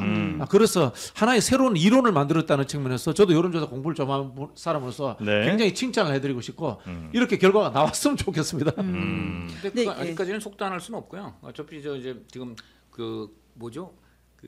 탄핵 심판 결과하고 그다음 경선에서 잡음 등에 의해서 전통 국민의힘 지지층이 지금 상당히 실망을 하고 조사에 빠지는 경우들도 있고 네. 결집이 제대로 안 됐다. 또 그 안에서 아직 윤 대통령 탈당에 대해서도 또 각자 입장이 다르고 이런 것들이 있기 때문에 이런 결과가 또 그다음 당연히 지금 뭐 당연히 이제 윤석열 전 대통령이나 당이 잘못한 게 많죠. 그러니까 당연히 이제 뭐 충분히 그런 부분이 이재명 대표가 저 후보가 과거 민주당 후보보다 선전하고 있다는 건 저도 인정을 하는데 다만 이렇게 지금 뭐죠 그 오차 범위 안까지 이렇게 좁혀지는 결과는 조금은 대선 가까워질수록 다시 격차는 TK에서는 벌어질 가능성이 있다. 왜냐하면 최종적으로 이제 결집을 최종적으로 이제 하기 때문에 네. 그럴 가능성이 있다. 이렇게 저는 추측합니다. 결집을 하려면 어떤 논리 같은 게 좀 있어야 될 결집을 거 한 게 아니에요. 일단 지금 이제 뭐 반이재명 뭐 이런 거? 아니 그 반이재명도 있고 예. 그다음에 이제 탈당을 어쨌든 했으니까 이제 그런 것도 더 반영이 될 것이고 윤석열 전 대통령 탈당. 그다음에 이제 아마 이준석 후보하고 아마 단일화 논의 그다음에 이제 그 한동훈 전 후보나 안철수 뭐 이런 사람들과의 좀 더 이제 결집 네. 이런 것들이 좀 더 되고 그다음에 이제 대선이 가까워지면 아무래도 진영 어떤 그 대립 구도는 나오게 돼 있습니다. 물론 네. 과거보다는 TK에서 이재명 후보가 더 많은 득표를 할 가능성은 저도 충분히 있다고 봅니다. 그러나 이렇게까지 뭐 거의 뭐 뒤집어지거나 예를 들어 TK에서 만약 이재명 후보가 더 받는다. 예. 만약 그렇다면 이건 정치 혁명이죠. 이번에 과연 정치 혁명까지 나올까? 그거는 저는 좀 퀘스천 마크입니다. 네. 근데 그 언론이나 싸구려 컨설턴트들은 이제 제가 싸구려 컨설턴트는 아니죠. 언론이라고 하셨죠. 네. 언론이 그렇게 이야기를 하는데 왜 그러면 국민의힘은 빨리 중도로 못 가고 윤석열을 절연하지 못할까? 국민의힘도 바보가 아닌 거예요. 실제로 이거 내부에서 일을 해보면요, 우리가 중도로 가면은 오른쪽이 빈다. 이런 게 나와요. 네. 나온단 말이에요. 결국 이건 뭐냐면은 국민의힘이 지금 중도하라는 게 이미 때가 늦었다는 거예요. 시기가 늦었다는 거예요. 12월 4일 날 윤석열을 절연했더라면은 국민의힘이 51대 49 선거를 할 수 있었을 거예요. 근데 그때 절연하지 못한 거야. 윤석열을 중심으로 한 극우 세력들이 결집하는 거 그대로 놔둬버린 거예요. 네. 그걸 활용했기 때문에 지금 중도로 오면 그 사람들이 또 떨어져 나간단 말이에요. 그것 때문에 지금 이 전략적 판단을 못하는 거고. 네. 그럼 제가 이 이야기를 왜 하느냐? 결국은 보수의 결집이 일어나지 않는 상황에서 선거가 끝날 가능성이 많다는 거예요. 그렇다면 TK에서 이재명 후보가 이기나요? 그렇지는 않습니다. 그렇지는 않습니다만은 이 여론조사에 맹점은 있습니다만은 네. 제가 봤을 때는 그렇다면 김문수 후보가 40%를 넘지 못하는 상황에서 선거가 끝날 가능성이 아주 높아요. 일찍 손절했으면 윤석열 전 대통령을 일찍 손절했으면 49도 51은 될 수 있긴 해요. 갑니다. 무조건 그래요? 갑니다. 진영 대결에서 우리나라 무조건 갑니다. 오늘 지금 뉴시스 의뢰로 에이스 리서치가 한 거에서는요. 이재명 후보가 50.6%고 김문수 후보가 39.3%예요. 그 전체인가요, 그거는? 예, 전체예요. 이건 국민 18세 이상 남녀 1,004명을 가자 대결에서요? 18, 19일. 예. 좀 이따가 그 자세한 거는 더 이제 여기 띄워 주시겠지만 네. 여기서 보면 어쨌든 간에 이재명 후보 지지율은 4.3% 줄고 김문수 후보가 2.3% 올랐다. 그리고 격차가 17.9에서 11.3%포인트로 줄었으며 여기에 이준석 후보가 또 지금 6점 몇이 나와 가지고 둘을 합치면 오차 범위 6.3% 나왔어요. 그래서 둘을 합치면은 두 보수 후보를 만약 합친다고 하면 네. 그러면 오차 범위 안으로 이제 이재명 후보를 따라잡을 가능성이 지금 굉장히 높아졌다. 둘을 왜 합쳐요, 근데? 둘을 합쳐 아니 일단 지금 둘은 범보수는 같으니까요. 아니 그러니까 그렇게 보통 판단을 하는데 모르겠습니다. 뭐 본인이 그렇게 그러니까 단일화할 가능성이 단일할 있다고. 가능성을 지금 계속 추진을 하죠. 아, 그래요? 네, 그렇습니다 지금. 네. 제가 보통 이제 우리 평론가들이라든가 패널들 나와서 그 이야기하잖아요. 네. 늘 중도화만 이야기하잖아. 네. 그게 싸구려야. 그 공부 안 하고 그냥 언론에 나오는 거 주워 듣고 이야기하는 건데 실제로 강 의원 내가 얘기하시는 건 싸구려 아니죠? 아니야, 공부 안 맞아. 한다. 언론이잖아요. 언론이죠. 이거 아니시고. 네. 컨설턴트가 아니잖아요. 예, 알겠습니다. 실제로 이제 우리나라에서 수행하는 사람이 얼마 정도 되는지 아세요? 한 3% 정도밖에 안 돼요. 그러면 약보수와 강보수가 있고 그다음에 강진보와 강보수가 있는 거예요. 이 사람들이 좌우측에서 왔다 갔다 해요. 지난번 대선 설명을 제가 한번 해드릴게요. 민주당은 왜 심상정과 단일 안 했느냐고 계속 묻거든. 예. 근데 우리가 시뮬레이션 해보니까 심상표가 잘 안 와. 근데 안철수하고 단일하면 우리 쪽으로 오더라고. 그런 차이점이 존재하는 거예요. 그래 중도만 존재하는 것이 아니고 양극에도 2, 3%가 존재한다는 것을 제가 말씀을 드리는 거고요. 네. 이 사람들도 투표를 안 할 가능성이 생긴다는 거예요. 그래서 네. 제가 취재 한 번을 말씀드리면 물론 지금 박 선생님 이제 분석도 뭐 당연히 일리가 있을 텐데 일리가 3사도 있습니다. 마음대로 제가 제일 오래 했습니다. 열리라고 할게요. 유치하다, 백리 천리를 간다고 말씀드리겠고요. 제가 한마디 말씀드리면 아저씨들. 어쨌든 귀가 간에 너무 아파요. 제가 지금 말씀드리는 건 취재한 거니까 지금 이준석 후보가 단일화 추진하고 있고요. 그건 내부적으로 시밀을 아까만 그런 겁니다. 민주당이 돌렸을 때 심상정하고는 별 재미를 못 보는데 예. 안철수하고는 재미를 본다 나름 판단을 한 거예요. 여기서 똑같아요. 여기서 이준석하고 단일화하면은 네. 재미를 볼 수 있다. 나름대로 지금 판단을 했어요. 그래서 네. 지금 뭐 그거는 틀리건 맞건 그렇게 네. 이제 판단을 한 거예요. 예. 그래서 지금 알겠습니다. 추진을 하고 있고요. 그래서 이제 이준석 후보 쪽이 아마 그 책임 총리 본인이 할 수도 있고 본인이 지정하는 누군가가 할 수도 있고 이런 것까지도 해서 공동정부처럼. 그 정부처럼 한다. 지금 이런 그 안을 지금 기자들한테도 얘기를 하기 시작을 누가요? 했습니다. 김문수 후보 쪽에서 당 김문수 쪽에서 후보 쪽에서? 국민의힘 쪽에서 국민의힘 이게 쪽에서 제가 예. 이 말씀을 드리는 연속선상은 이거예요. 정치라는 것이 전략적인 것만 존재하는 것도 아니고 가치라는 것이 같이 연결되잖아요. 예.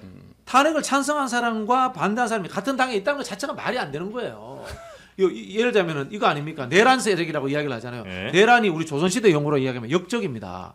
역적하고 역적을 진압한 사람이 같은 당에 존재하면 안 되는 거예요. 네. 그래서 제가 12월 4일 날 국민의힘이 빨리 그 당시에 내란 생각해라. 세력을 바로 쳐냈더라면은 이게 51대 49가 만들어지는데 그때 못했기 때문에 결국은 결집이 일어나지 못하는 상황으로 네. 갈 수밖에 없다는 이야기를 단일화 관련해서 지금 뉴스들이 좀 나오긴 네, 하죠. 그러니까 김문수 후보가 이준석 네. 후보한테 계속 러브콜을 보내는 건 맞아요. 어저께 그 오세훈 서울시장이 주최한 토론회가 있었는데 김문수 후보가 그 이제 토론회 한 거 가지고 쭉 얘기를 하면서 보통은 자기가 플레이로 뛰었으면 내가 제일 잘했죠라고 얘기를 해야 되는데 어제 토론회 MVP는 이준석이다. 이준석이었습니다. 이렇게 칭찬을 해요. 들어볼게요. 네.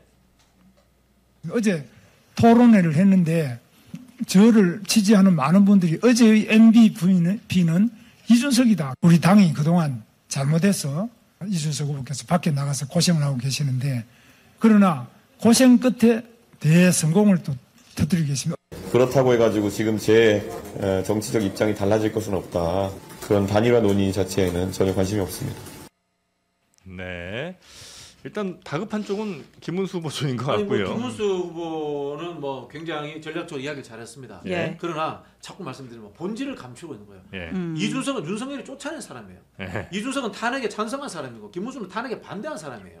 이것이 해결되지 않으면은 역사적인 판단이 결여된 그냥 잔꾀일 뿐인 이 겁니다. 해결할 수는 있어요? 김문수 후보가? 해결하면 되죠. 지금이라도 반성하고 석고 대제하고 난 탄핵에 찬성한다. 찬성한다. 윤석열은 제명되어야 되고 역사적인 판결을 받아서 감옥에 가야 된다. 이렇게 이야기하면 되죠. 그럼 나름 현실적으로 존재하는 윤석열 적극 지지하는 분들이 있을 거 아닙니까? 그럼 투표 안 하죠. 그래서 제가 말씀드리는 게 네. 결집이 일어나지 않는다는 게 왼쪽으로 가면 오른쪽으로 이고 오른쪽으로 가면 왼쪽이고 이 상황이 지금 이미 처해져 늦었다. 그러니까 뭐냐면 지금 이쪽에서는 김문수 후보 측에서는 이준석에게 러브콜 보내고 있잖아요. 근데 기호 6번 구주화 후보 사퇴했죠. 김문수 지지하겠다고 선언했어요. 그럼 이제 이 자유통일당 세력이랑도 어떻게든 좀 이렇게 너무 손절할 그러니까 수가 없는 거예요. 그렇게 양쪽으로 다. 예. 극우적으로 자꾸 가니까 네. 사실 이준석 입장에서는 그들하고 손잡기가 더 어려워지는 거죠. 자기의 이미지가 극우 쪽으로 함몰되면 안 되는 거잖아요. 근데 이제 좀 이따가 이제 황교안 후보가 어떻게 갈지가 사실은 좀 어제 궁금한데. 토론회 했죠. 예, 황교안 후보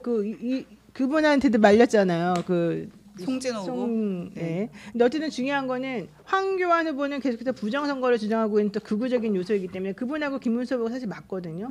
황교안 후보가 사실 5% 이상 10% 이상 받기는 어렵잖아요. 제가 보기에는. 그렇다면은 그분도 결국은 단일화를 나중에는 언젠가는 할 거예요. 이제 조만간. 그렇게 됐을 때 이준석은 사실 거기 또 끼어 들어갈 수는 없어요. 이렇게 되면 결국 남는 사람은 권영국, 이재명, 이준석, 김문수 이렇게 4명이 남을 가능성이 이제 많은 거죠. 네. 근데 좀 전에 무슨 구주화나 황교안 이런 사람들은 네. 본인이 그냥 드랍한 거지. 뭐 물론 본인이 뭐 예를 들어 내가 김문수 지지한다 그러면 그 사람 개인적으로 지지한다는 거라고 뭐 그 사람이 그렇게 얘기할 수 있겠지만은 뭐 국민의힘이나 김문수 쪽에서 적극적으로 구주화하고 함께 하자. 당신이 네. 우리의 구주다. 뭐 이렇게 하는 것은 전혀 아니고 그냥 일방적으로 내가 저 사람 짝사랑한다 이런 얘기이기 때문에 네. 저는 그런 부분은 크게 문제가 될 것 같지는 않고요. 네. 중요한 것은 좀 아주 그 말씀 아주 잘하셨어요. 국민의힘이나 김문수 후보가 딜레마적 상황에 있는 것은 분명히 예. 맞습니다. 그렇기 때문에 바로 그런 점을 애서라도 그 탄핵에 분명히 찬성을 하고 선을 그었던 이준석 후보하고 단일화를 해서 어쨌든 간에 지금 개혁과 탈색 개혁을 좀 나서야 된다 이렇게 말씀드리겠습니다. 이준석 후보가 조건을 걸 거예요. 어느 순간에. 네. 아 단일화 조건? 그럼 단일화 조건 당연히 걸죠. 10%가 안 될 이준석의 가능성이 단일화의 높으니까. 조건이라는 네, 건 그럼. 아마 딱 그게 나올 겁니다. 첫 네. 번째는 윤석열 탄핵 찬성해라. 아. 라는 이야기를 할 겁니다. 예. 그다음에 네. 부정선거론자들과 선거라, 정파원들과 선거라 이야기를 할 겁니다. 자, 이야기는 뭐냐면요. 그 정도 이야기가 되면은 이준석이 국민의힘에 들어가면은 다음에 주류가 될 수 있는 거예요. 근데 극우라든가 정광훈류 그다음에 찐윤들이 자리를 잡고 있으면 이준석이 들어가봤자 소모품이 되지 네. 주류가 못 되는 사실은 이준석이 들어가야 될 이유가 없는 정말 거예요. 좋은 말씀이고 사실은 이 얘기를 저도 국민의힘 쪽에도 제가 취재하면서 의견을 물어보길래 그렇게 얘기를 줬어요. 지금 정확한 말씀이에요. 지금 그 친윤이라든가 이런 사람들은 후퇴를 해야 되고요. 뭐 나아가서 나중에는 이제 결국은 이제 배제가 될 수밖에 없다. 네. 그런 과정에서 아까 말한 그런 스탠스로 가고 이번에 그 승패와 관계없이 하여간 전반적으로 보수를 개혁하거나 하지 네. 않으면 앞으로 괴멸될 것이다. 이렇게 그러니까 결국 그래서 이준석이가 이게 해봤자 그게 받아들여지지가 않기 때문에 결국 그들은 다른 노선을 걷는 사람인 것처럼 차별화가 되고 이준석이 누리는 건 나는 차별스러운 사람이다. 나는 중도 보수 쪽이다. 이제 이런 인상을 심어주려고 하는 거겠죠. 네. 이준석 후보에게 이제 한 수만 더 가르쳐 드리자면요. 통합의 조건으로 국민의힘이 현재 갖고 있는 지구당 그 조직책 선정을 다 취소해라. 요거 한번 걸어보십시오. 그럼 그거 받아준다면 저는 들어갈 수 있다고 봅니다. 그 취소를 다 하면 지역위원장이 없어지는 거예요. 예. 이재명 이준석이 들어가서 그거 꼽는데 다 자기가 이제 그때부터 영향력 발휘할 수 있는 거죠. 그러면은 친윤들 제거할 수 있는 거죠. 그래서 여기서 중요한 게 이제 한동훈 후보입니다. 한동훈 전 후보. 예. 한동훈 전 후보가 아마 이준석 후보와 김문수 후보가 단일화하는 거에 대하여 한동훈 전 후보가 어떤 입장을 취할 것이냐. 이거는 김문수 후보가 정치력을 발휘해야 돼요. 한동훈 후보 입장에서는 나는 싹 빼돌리고 김문수, 이준석으로 이제 손잡고 예. 뭔가 이제 자기들끼리 해보려는 것이냐 아마 이런 의심을 할 수가 있습니다. 그렇기 때문에 김문수 후보는 지금 저 한동훈 후보를 빨리 만나서 삼고 초려를 해서라도 도와달라고 하는 모습을 보여야 할 것이며 네. 향후 그 지금 이 보수 재편 과정에서 한동훈 후보도 분명히 저 일정한 지분을 갖고 참여할 수 있다는 확신을 줘야 한다. 말씀드립니다. 한마디로 보수의 주도권 싸움. 그렇게 되죠. 그렇게 예. 되니까 예. 뭐 어쨌든 민주당 보시기엔 좋겠죠. 왜냐하면 이제 막 삼자 싸움이 벌어질 것 같으니까 어쨌든 그런데 어쩔 수 없어요. 이건 진통인데 그러니까 지분들이 있으니까 네. 해야 됩니다. 그리고 이 알겠습니다. 과정에서 이제 지분을 반납해야 될 세력이 친윤이다. 말씀드리겠습니다. 근데 한동훈 후보 같은 경우에는 네. 이제 별도로 선거 요새 한다라는 거 아니에요? 이제 오늘 그거, 부산부터. 그거예요. 예. 그러니까 지금 이게 상당히 문제가 있는데 자유통일당인가요? 좀 그런 사람들이 한동훈 후보 쪽에다가 뭐 압력을 넣는다는 거예요. 그러니까 김문수 후보하고 같이 이렇게 있으면은 우리가 가서 욕을 드립다 하고 뭐 막 거기서 퇴진 구호를 외치고 막 이럴 수 있다라는 협박도 들어간다는 너 것인데. 따로 다녀라 이렇게. 그러니까 이제 그 김문수 후보가 다시 네. 한번 정치력을 좀 발휘를 해야 됩니다. 그런 세력들을 한동훈 후보가 당연히 저 김문수 후보하고 손 잡고 그 유세를 하고 그 한 몸이 돼야 되는데. 지금 그 김문수 후보 주변에 김문수 후보 본인의 뜻은 아닌 것 같은데 어쨌든 간에 이런 사람들이 네. 일종의 좀 완장차고 돌아다니는 이런 행태 이것은 빨리 좀 극복이 돼야 되겠다 네. 말씀드립니다. 그래요? 네. 한동훈 탄핵 후보가 찬성과 같이 안 하고 싶어 하는 거 아니 아니에요? 그러니까 한동훈 후보가 같이 안 하고 싶어 하는 거 아니에요? 아니 그러니까 그 아까 말한 그런 이유 때문에 네. 하기가 어렵고 그게 다른 말로 하면 하기 싫다 이런 얘기도 되는 것인데 그러니까 지금 국민의힘의 가장 큰 문제는 지금 집안 내부부터가 지금 추스러지지가 않는다는 겁니다. 저 집은 그런- 깨져야죠. 탄핵 찬성 반대 같이 있을 수 없다니까요. 네. 그러니까 이게 문제가.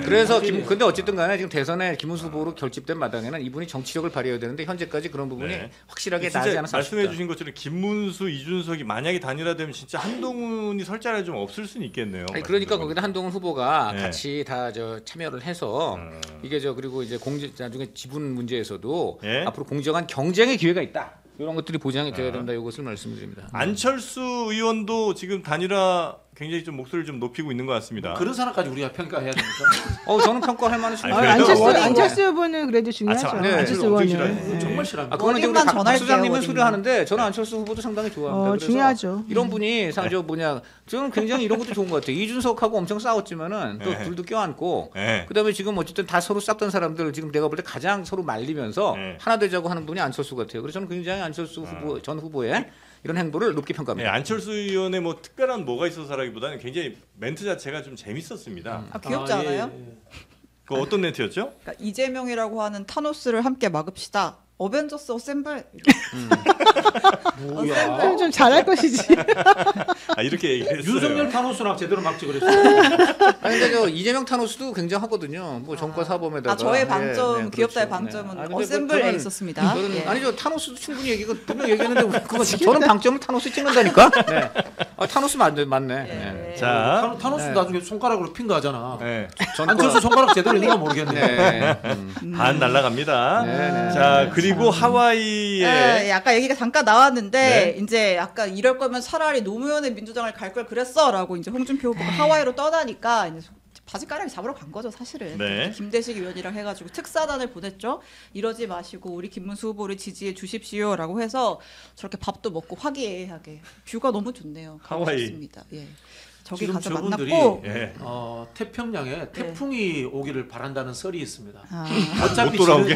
어차피 안 지는 선거 들어가게. 한국 돌아와서 선거운동 하기도 싫고 휴휴. 태풍 몰아치면 15일 동안 하와이에서 골프나 치고 날씨 좋은데 지금 좋은 저기 음식 쫓아간 먹고 기자가 위너입니다. 최고의 기자가 진짜. 진짜 위너입니다. 부럽다. 네. 아무튼 근데 홍준표 후보 전 시장 이 페북 사진은 좀 너무 웃긴 거 아니에요?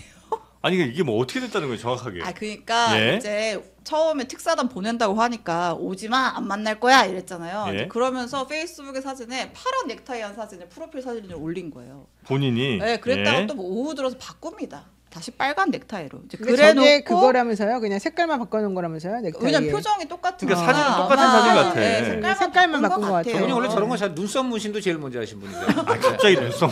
눈썹 문신은 원래 재밌는 저 분이에요. 분이에요. 제일 먼저 아니죠. 아니요, 제일 그래도 눈에 유호정 전 의원이 그때 문신 합법화 때 다짜고짜 전화 걸어서 눈썹 문신 기억나서 전화 드렸어요 하니까 바로 빵 터지면서 막 빨리 갖고 온나 해줄게 막 이랬다는 거예요. 그 점에서 상당히 네. 재밌는 사람도 생각합니다. 알겠습니다. 자, 여튼 그래서 이제 이거 뭐 민주당 지지하는 거 아니냐, 파란색 옷 입어서 그런 네. 오해가 있었는데 아니다. 빨간색 네. 넥타이로 바꿨다. 김문수 네. 지지한다. 오해일까 과연? 나는 아니라고 봐. 저분이 보니까 정계 은퇴하고 탈당하겠다고까지 했다가 다시 돌아오시는 거 보니까 차기 당권에 굉장히 관심이 많은 아, 거예요. 지금 정치활동 제일 활발하게 그렇죠, 하시는 거 제일 같아요. 맞습니다. 하와이 정치. 네. 아, 근데 이거 너무 매기는 거 아니에요? 뭘요? 이 넥타이 바꾸고 이런 거는? 뭘요? 사진 바꾸고 이런 거? 아니 뭐 지금 나 무슨 색이게 이런 뭐 지금 거잖아요. 저 뭐냐 그 본인 입장에서 본인이 지금 대선 경선 판판이 지고 뭐 되는 게 뭐가 있어요? 이런 거라도 하는 거지.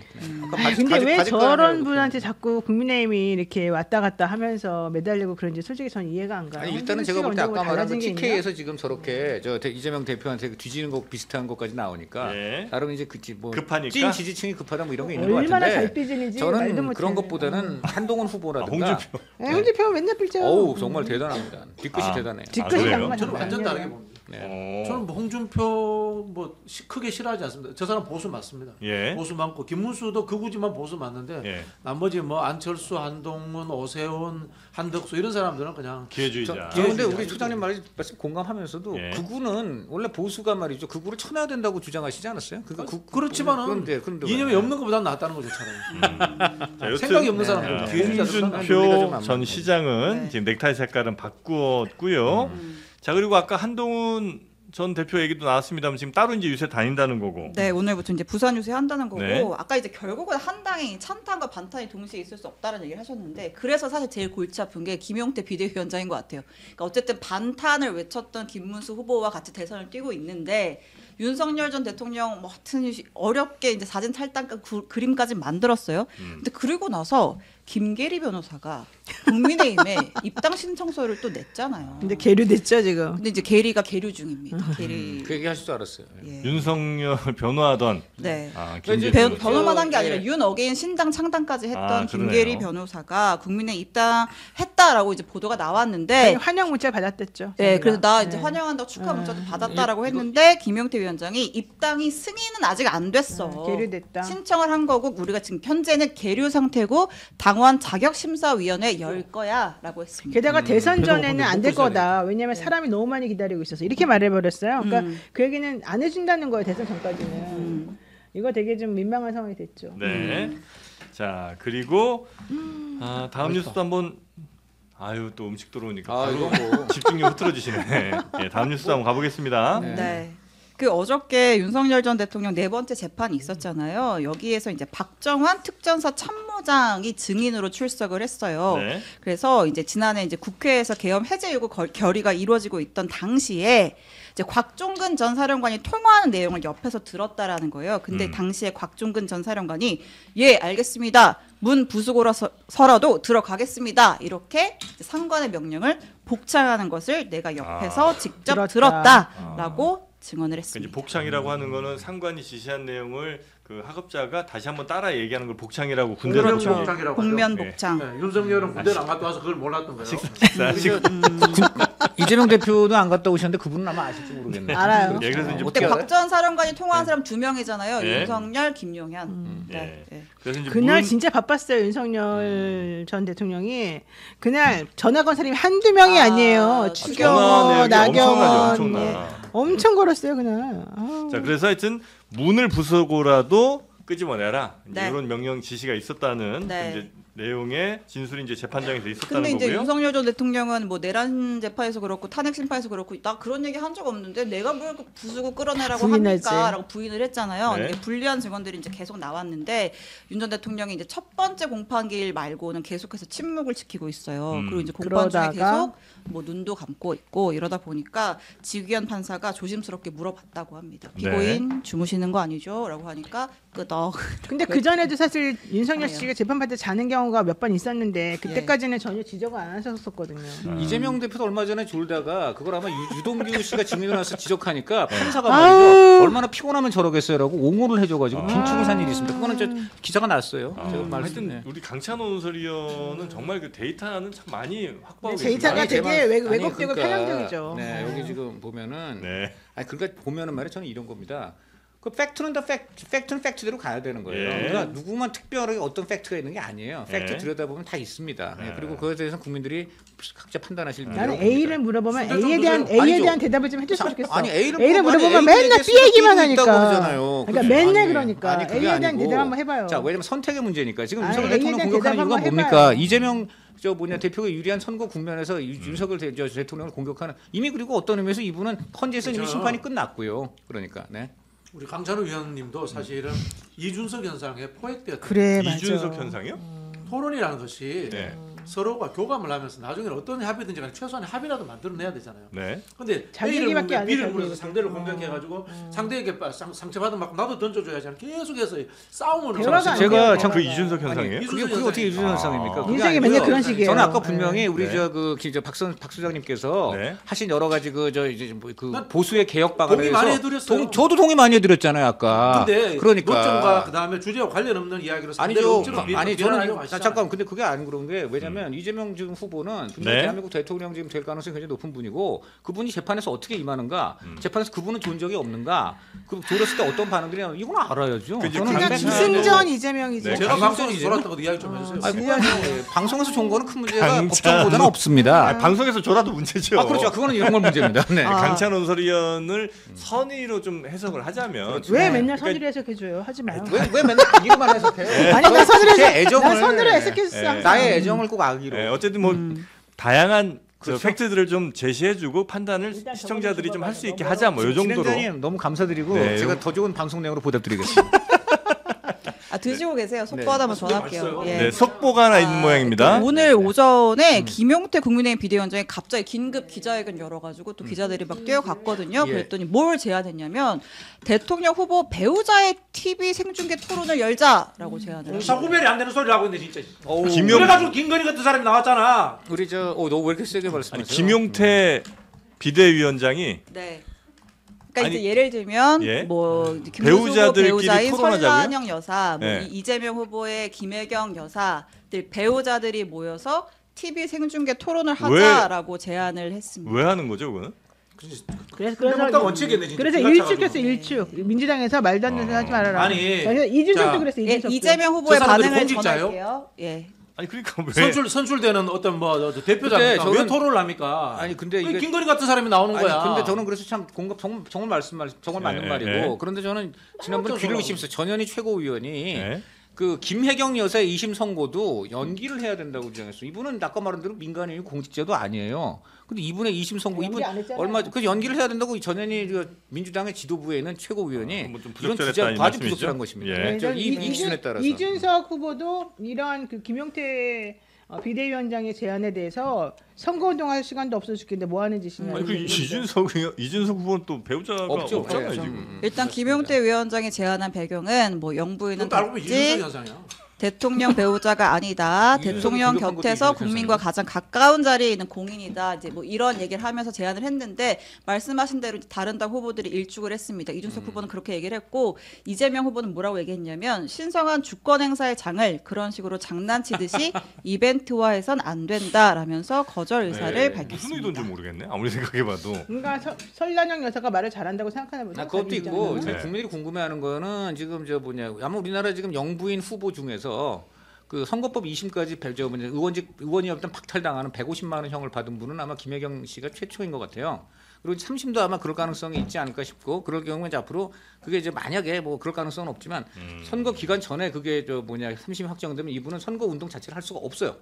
그렇기 때문에 아마 그런 부분에서도 김용태 비대위원장처럼 이야기하면요, 우리나라는 왕하고 왕비하고 같이 뽑는 그 런닝메이트 선거해야 돼요. 말 같지도 않은 소리를 하고 계셔. 아니 그 예를 들어 법적 문제가 있으면 그건 이제 법적으로 해결하면 되는 거고 후보자 배우자 토론을 하자는 거는 아마 이제 그런 거가 되겠죠. 당연히 이제 김건희 여사의 그 이제 자질 문제, 굉장히 여러 가지 큰 문제들.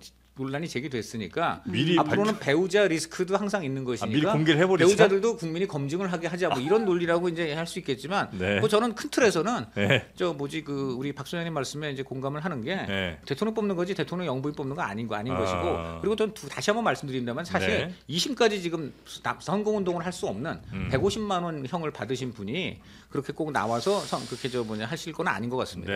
확정이 안 됐으니까. 확정이 안 됐지만 제안하려고 하면 일단 적어도 자당 후보의 허락을 받았을 거 아니에요. 김문수 후보는 오케이를 했었나 봐요. 네. 배우자 간 TV 토론 필요하다. 뭐 이렇게 얘기를 했다고 하네요. 자, 하여튼 뭐 속이 답답해지는 이 상황. 잘하면 제2의 김건희 되는 겁니까 그러면? 공적인 영역에 개입해도 되고 청와대 업무에 개입해도 되고 그렇게 되는 겁니까? 법인카드 남성 법인카드를 쓸 수도 있는 것인지도 궁금해요. 화가 막 올라올 때쯤에 그래도 순대나 먹어야겠다. 순대를 드시면 맛있네요. 맛있죠? 밥 먹고 있습니다. 몇 개째 먹고 있습니다. 지금 저희가 준비한 이 순대 해와바다에서 만든 이 순대인데 요거는 약간 소세지 느낌. 그렇죠. 그리고 댓글에 죄송해요 광고 중에. 예? 장모님 토론하라고. 왜 이렇게 좋아하는 거예요? 근데 장모님 토론. 할 사람도 죄송합니다. 뭐 자제분들도 다 토론할 수도 있고 하긴 뭐 그러네요. 자, 여튼 그래서 해와바다에서 준비한 이 순대. 근데 순대가 우리가 흔히 예전에 먹던 그 뭐 당면 가득한 이 순대랑 좀 차원이 다릅니다. 그렇습니다. 4가지 순대가 준비가 돼 있는데요. 고기 순대, 김치 순대, 야채 순대, 찹쌀 순대. 기가 막힙니다. 드셔보시고 말씀하시는 거예요? 아니 말만 들어도 집에 침이 고여요. 좀 드셔보시고. 아니 저는 그 즐거움을 유보하겠습니다. 아, 유보하실래요? 참다가 먹는 게 더 맛있다. 아, 좋습니다. 그래서 이제 고기 순대는 두부와 고기, 김치 순대는 숙성 김치를 넣고요. 야채 순대는 두부와 야채, 찹쌀 순대는 찹쌀과 맵쌀이 가득 들어가 있는 요 4가지 종류의 순대. 시장에서 혹은 뭐 길거리에서 많이 드실 수 있는 일반적인 순대랑 좀 다릅니다. 네, 그 특별한 스페셜한 순대를 지금 4가지 맛을 다 즐길 수 있는 요 순대를 한 팩 7,900원. 와우. 예. 맛있어. 고급스러워요. 진짜 맛있어요. 한 줄에 2,000원도 안 합니다. 아니 다들 너무 미리 드셔가지고 저희가 이 먹는 리액션을 찍을 수가 없잖아요. 그렇죠, 좀 더 주세요. 네. 더 드세요. 예. 자, 그래서 이제 요 빨간 게 아마 김치 순대인 것 같고요. 네, 요 순대 이번에 첫 론칭 특가로 7,900원에 모시고 있으니까 이런 건 뭐 집에 쭉 쌓아 두셨다가 그럼요. 예, 정말. 저녁에 뭐 우리 좀 남편이나 이렇게 아내분 일하고 들어오시면 같이 이렇게 딱 기울이면서 막걸리 한잔 하시고. 맞습니다. 예. 정말. 이게 야채는 약간 매콤한 맛이 있고 아, 그래요? 모양 보셨지만 이렇게 길게 돌돌돌돌 있는 거 아니고 소세지 형태로 짧게 되어 있어서 먹기가 굉장히 편합니다. 집에서 간편하게 드실 수가 있어요. 자, 일단 젓가락으로 짚는 것 자체에서 이 손에 전달되는 느낌이 다르네요. 피의 텐션이 다르죠? 아니 이게 보니까 벌써 입이 긴장하고 그런 게 느껴져요. 기가 막힙니다. 대단한 애가 들어올 때 입이 입이 먼저 긴장해요? 입이 놀라요. 먼저 입이 예. 이미 그 비주얼에서 입이 이미 감동했다 말씀. 이재명은 진짜 대한민국. 이거 진짜 순대입니다. 순대 먹는데 네. 좀 네. 김문순대 댓글 올리지 마. 그거 아닙니다. 전혀 아닙니다. 자꾸 김문순대 올려. 이번 대통령은 김문수인데 그런 얘기인가? 네, 이렇게 여기 상품에는 정치색 묻히지 정말 않겠습니다. 그러면 안 됩니다. 네, 자, 하여튼 순대는 맛있는 우리 해와바다 순대로 드셔보시고요. 네. 검색창에 해와바다 이렇게 검색하시거나 저희 영상 더보기 링크. 아니, 향신료가 끝내주네요. 네. 호두 반응합니다. 네, 아주 좋습니다. 전막이 아주 그냥 네. 자, 그리고 이제 일단 요거는 맛있으니까 특가일 하나 더 때 달라고. 잘 쟁여 놓으시면서 요게 또 순댓국 세트도 팝니다. 집에 맞습니다. 순댓국 있잖아요. 예. 그 이제 어디 가게 가서 순댓국을 집에서 해 먹기 쉽지 않잖아요. 맞습니다. 세트 네. 요거 맛있겠다. 세트로 그렇게 이용하시면 쉽게 말하면 밀키트식으로 냄비에만 부으면 바로 해결된다. 다 됩니다. 네, 그렇습니다. 네. 네, 네. 자, 그래서 순대 맛있게 드시기 바라고요. 검색창에 해와바다 검색하시거나 저희 영상 더보기 링크에서 구매하시면 되겠습니다. 네. 자, 오늘 세 분 고생 많으셨고요. 근데 항상 다른 날은 모르겠는데 다른 날은 항상 세 분 고생 많으셨고 이러는데 네. 꼭 화요일은 저 스스로에게 아유 그래 영진아 고생 많았다. 맞아요. 아니 근데 제가 이렇게 오늘 인정합니다. 진행자님 피부를 제가 보면은 네. 그 모공도 없고 굉장히 아주 빳빳하고 아주 네. 훌륭한 피부인데 네. 약간 그 이렇게 땀이 어려시는 것 같아요. 아, 홍조가 있어요, 홍조. 그러니까. 네. 세 분 올 때 아니, 특히 더 이런 빨개져. 편을 들하고 있으면 홍조가 당연히 생기죠. 네. 그 이준석 그 지난번 그 나는 토론할 끼지 때하고 좀 말아줘. 다른 거죠. 그게 이준석이 빨개졌다는 건 좀 다른 것 같습니다. 근데 빨리 가세요 이제. 네. 자, 가겠습니다. 네, 아유, 자, 세 분 고맙습니다. 네, 다음 주에 뵙겠습니다.